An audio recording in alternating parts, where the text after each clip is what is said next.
The issue I want to raise here today is one I raised on the order of business last week, and indeed was dealt with in the lower house as well. But it's an issue that's not going to go away, and it's the inequity in our pension situation, whereby at least 23,000 women are being disadvantaged by our pension system in a manner which was brought about and exacerbated by legislation passed in 2012. And I sought for the Minister to come into the House to tell us how she was going to address this, and I want to welcome Minister Damien English here today, who's answering for her. The points I made last week are worth making again. We have a bad history in this country in the manner in which we treat women. And to have a system in place now that punishes again women who took time out from work to rear children, who are the future of our nation, to care for elderly and to care for the vulnerable, to have them now punished for that act of generosity is unjust, and it's an injustice that can't be allowed to continue. Now, I'm acutely aware that this is a situation that has been ongoing for quite some time. It's a situation that will cost considerable sums of money to correct. But there are two phases to it as far as I'm concerned. And one is the ongoing injustice that comes every month with the pension, and the injustice of back payments that are due and should be paid, as many of these are citizens who have stood by this country in the worst of times, are coming to the last quarter of their lives, and some of them may not have a huge amount of time left. We're all living longer, and that is great news for us all. But it's not good news if we start treating people, a subsection of people in our elderly population, differently.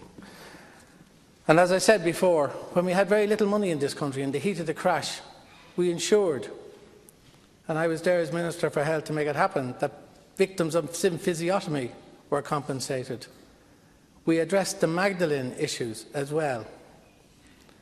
And we've also established a mother and baby commission of inquiry into the Tuam Babies' Home. These are all issues that primarily affect women. There are men affected here as well, but not to the same extent. And I want to just highlight one statistic put out, that 2.9% of men over 65 are living in consistent poverty, whilst there's, I think there were just 2.6% of women in that age group were living in consistent poverty. 2.6% of women in that age group is a greater absolute number than the number of men. Neither situation is something that the government is proud of. Neither situation is something that we should allow continue, and both situations have to be addressed. But it certainly doesn't indicate that women are doing better than men in terms of their incomes over the age of 65. So really what I want to ask the Minister today is, acknowledging that there is a big job of work to be done, how long the review will take, how long action will be before, having completed the review and the information available, how long will it take to take action? How long before implementation of correcting this injustice to pensioners is addressed? We know that, thankfully, unemployment is reducing in this country, and therefore the burden on the Exchequer from that point of view should be less. And we know that the government is taking in more revenue.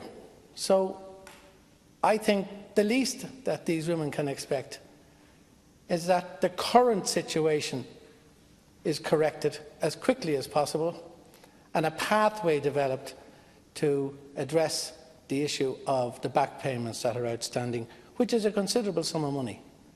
But I think a loud and clear message needs to go out from here today, and I hope it's one that the Minister agrees with, and I know she does in my heart, that just because we have difficulty in affording it cannot allow us continue the injustice. I'll finish with this.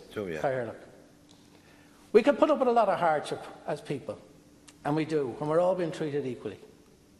But in this republic of equal opportunities, people are not being treated equally, and here is a clear group of individuals who've done huge service to this country, and they should not be punished any longer for doing it. Thank you, Senator.